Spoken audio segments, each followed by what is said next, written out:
to Cooking with Margie. I'm Eric Stafford. This is Margie Mansure, and we are here today with another great and nutritious recipe.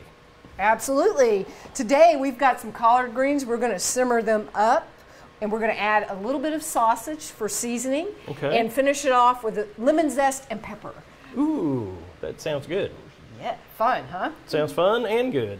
Okay, and good for you. So here you are. I'll let you man the electric skillet. Okay, so cool. you want a fairly good sized pot because we've got a full bunch of collards. Okay. And they're going to cook down, but they start out pretty big. Okay.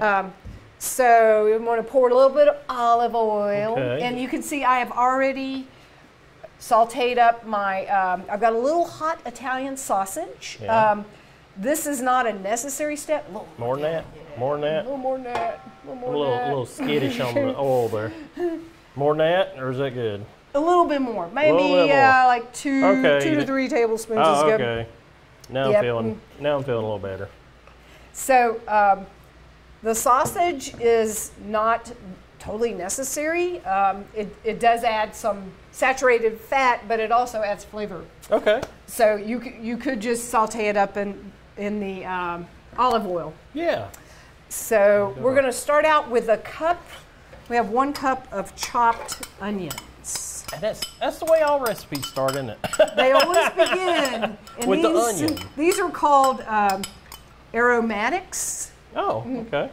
And onions, garlic, carrots are actually considered aromatics. Really? They are. I would not think that a carrot would be aromatic. A lot of chefs start the recipes, like you said, with these chopped items. Also, celery and ginger is a good one. Oh, okay. So that's you might want to turn that up a little bit. Okay, and this is the pot that you did the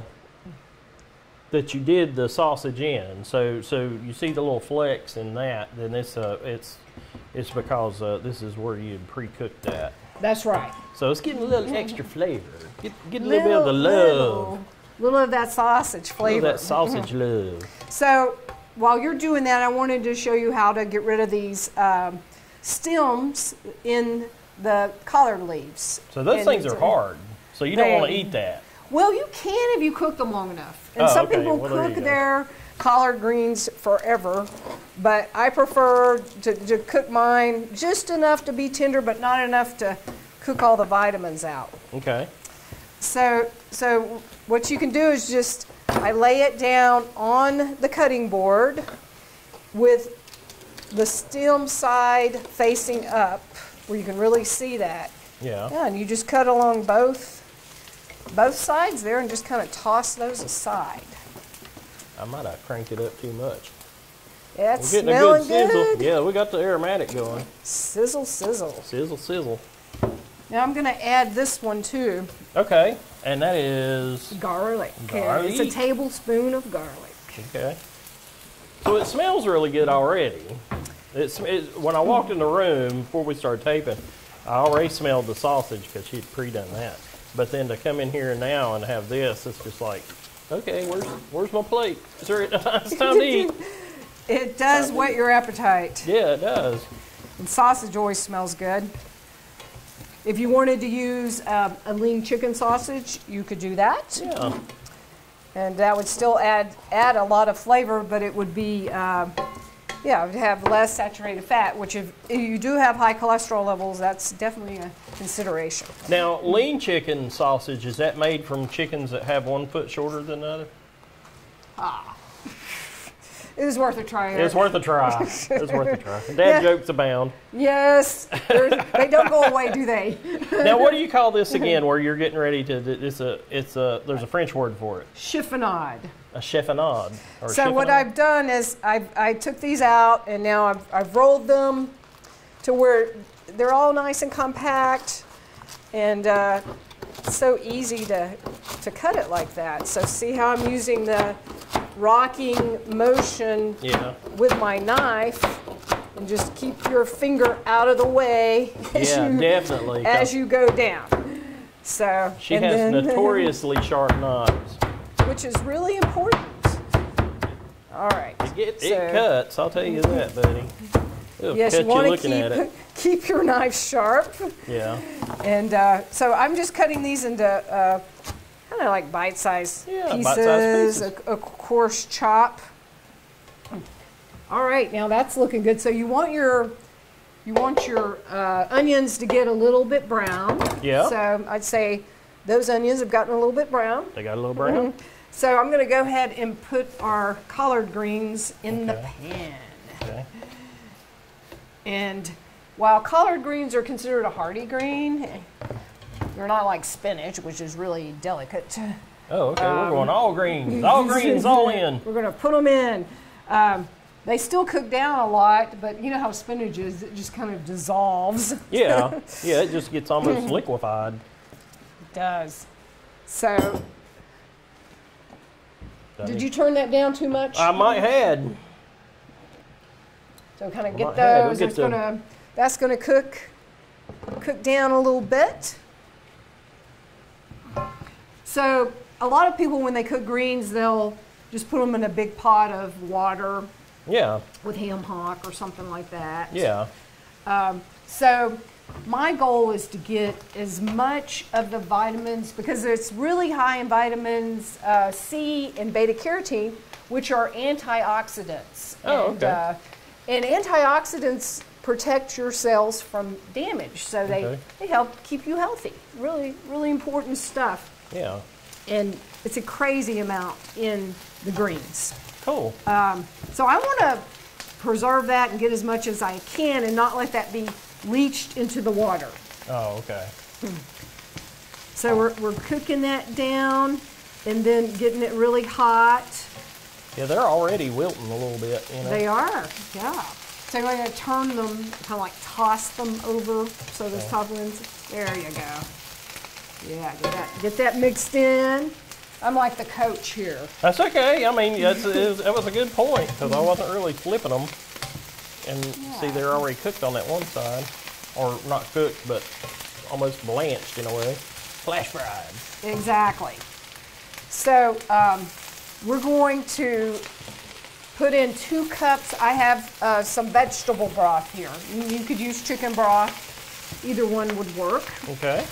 So they're cooking down a little bit. I'm going to go ahead and put this in. And we're just going to simmer that until all of that liquid has evaporated. Okay. And so this way, any of the nutrients they'll go into the broth. Well, not all of them, but some of them will go into the broth, but then we're going to reduce that down, and then we'll be able to eat those. Okay. And it'll also give it a lot of flavor. Oh, yeah. Yeah, anytime you can cook with stock instead of just water, then you're going to have that little extra panache. Definitely. So what is your favorite kind of green? I do like regular collard greens more, and it's something I didn't get into until I was an adult, because as a kid I was like, ew. So I don't know what causes that, but I went to a friend's house and they were like, we're cooking greens today or whatever, and I'm like, really? And they're like, you ain't lived until you had mom's greens, okay? And I didn't believe her, and she was right. But anyway, I like that, but I do know that like the mustard greens do have that mustard flavor to them, and they kind of surprise me. They're hotter than I would think. They got more of a kind of a hot feeling to them. In the mustard greens, they make the mustard spread from the seeds. Yeah. So the whole plant has kind of that tangy. Yeah, it's got a bite to it. Yeah. So I've had bought those at one time. Rookie cook trying to do it myself, and then I was like, man, these things are hot. I didn't have to put nothing in them. Yeah, they can actually be fun. I think Chinese, Asian cookery sometimes uses them.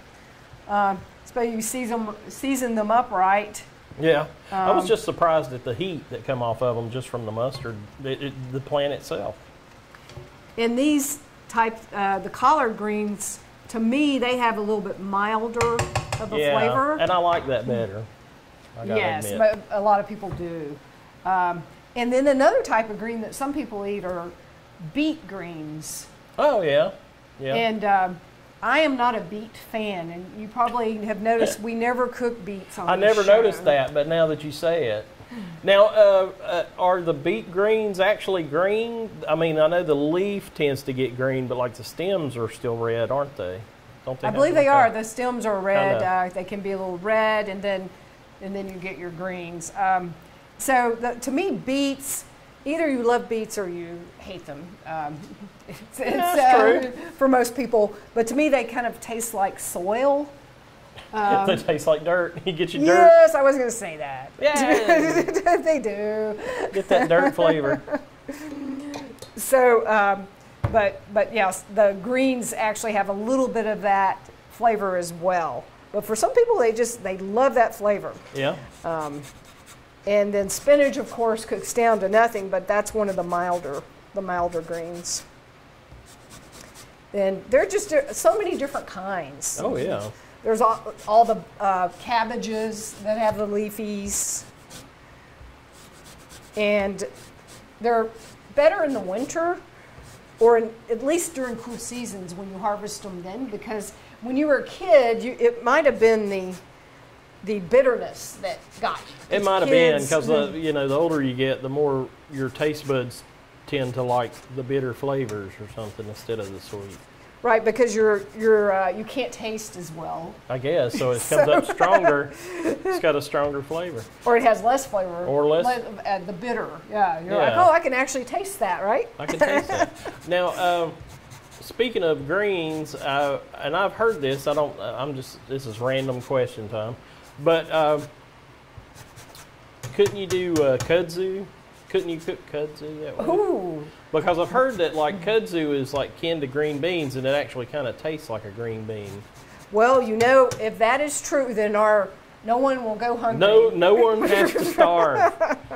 If you're trying to survive, you can even eat the leaves raw, I believe. You can just go ahead and eat them raw, and I don't know how bad that messes your stomach up, but you know.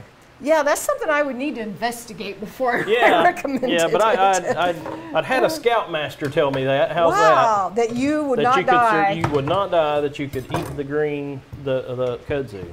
If you get stranded on the side of the highway. Yeah. And you're hungry. Really hungry. Yeah. Yeah, you are in luck. You are in luck. Because you live in the South. That's right. But, it's going up the mountain, too. It keeps going further and further.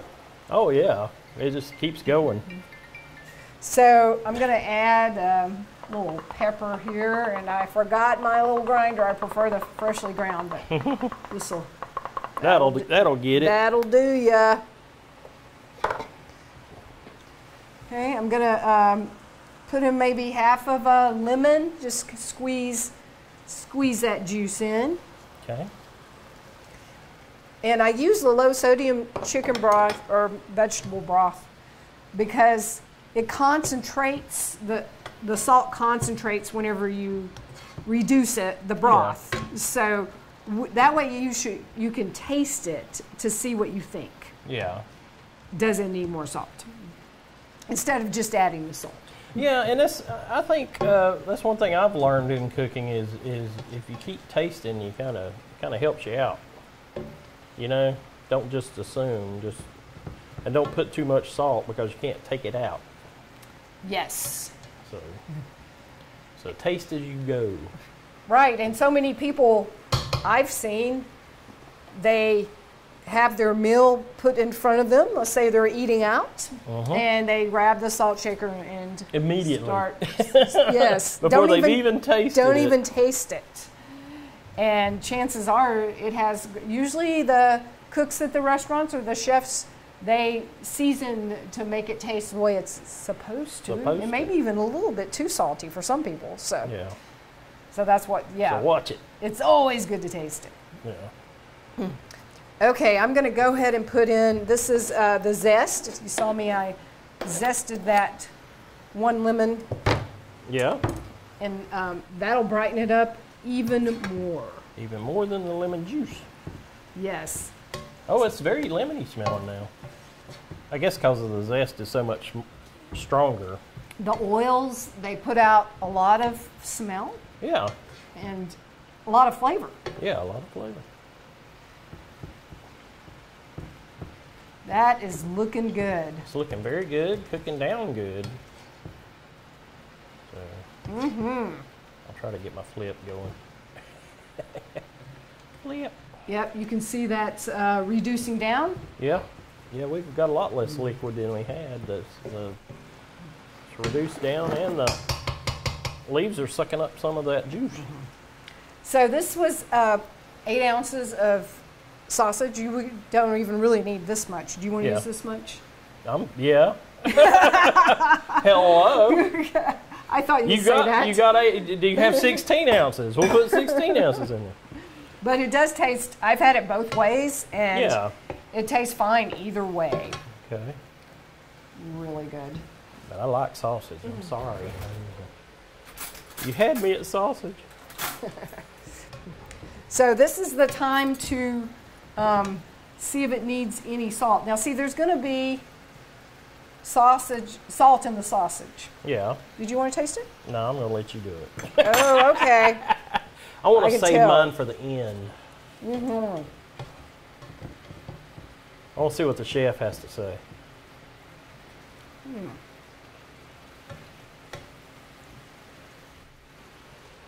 Needs to cook a little more. Oh, okay. All right. The chef has spoken. And I got a hot Italian sausage, and they were not lying. That is hot. As advertised. Wow. It's got a little heat. That'll make it better. Which is good if you like the heat. Yeah. Yeah, that's cool.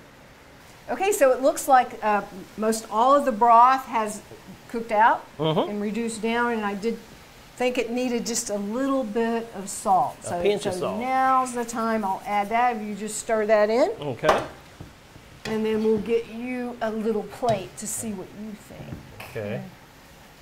Yeah, see, I wanted to savor the surprise part of it. I didn't want any preview. I wanted to. Well, you can tell me if you can handle this sausage. Oh, okay. Well, I should. I mean, I like spicy sausage, all right. You're good with that. I'm good with that. All right. I'll give it a go. Yeah. All right. Looks good. Here we go. It's kind of hot. Does look good. Looks good and hot, like you say. Well, part of the flavor of food is when you have the heat, and the aroma. Yeah, and the sausage does have a little heat to it, but it all tastes really good together. It all works out pretty good. And I am getting a little bit of the lemon, not much, but just a tinge of that, and I think it's great. Yeah, I think acid can balance out heat, so it's a good thing that we had the lemon. Now, would you eat this by itself, or do you put it over something, or how would that work? Could do it either way. Definitely could be a side dish, and actually for lunch, Eric, I brought some cheese tortellini, which I'm going to toss in some parsley pesto, and we're going to serve this over it. Oh, okay. Well, that sounds great. So, yes, I think that'll make a super lunch or dinner. Oh, yeah. Or side dish. And filling. I mean, that's pretty filling just from this, I would think. So, good job. Enjoy it. Yeah, so I'm so glad that you liked the recipe. And I hope you all find it enjoyable. Thanks for joining us.